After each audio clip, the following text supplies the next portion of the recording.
That's the warmth and kinship I feel so deeply with the Jewish community.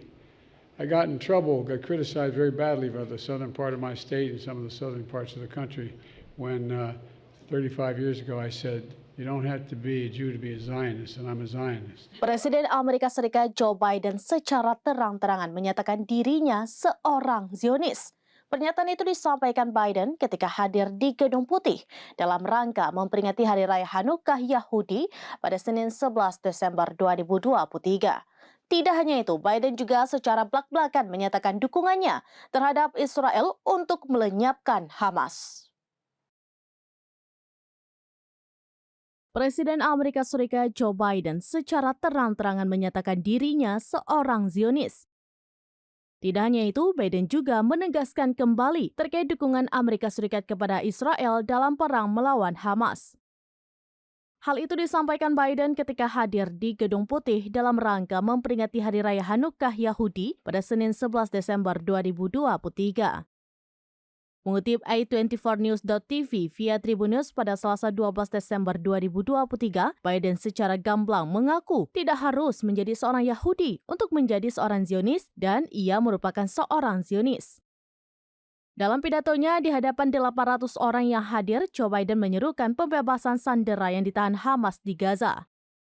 Ia juga menegaskan kembali dukungannya terhadap Israel dan mengutuk kebangkitan antisemitisme di Amerika Serikat dan di seluruh dunia.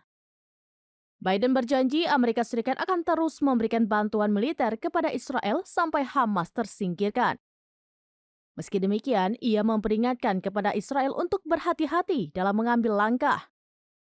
Sekalipun menyatakan dirinya sebagai Zionis, diketahui Joe Biden sebenarnya bukan seorang Yahudi, melainkan merupakan keturunan Katolik Irlandia. Namun, sejak lama Biden disebut-sebut menunjukkan ketertarikannya kepada Israel. Biden disebut pula menjadi salah satu sahabat Israel terkemuka dalam politik Amerika Serikat. Ada pula alasan Biden berpihak ke Israel diungkap oleh seorang mantan pejabat Amerika Serikat.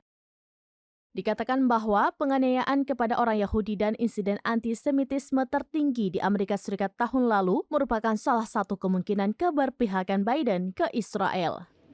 That's the warmth and kinship I feel so deeply with the Jewish community.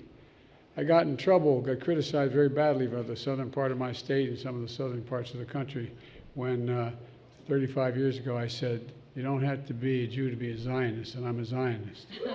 Demikian informasi terkini Syedar Alun. Saksikan terus beragam informasi lainnya. Coba like dan share seluruh akun serambinews.com. Download Tribun X sekarang. Menghadirkan lokal menjadi Indonesia.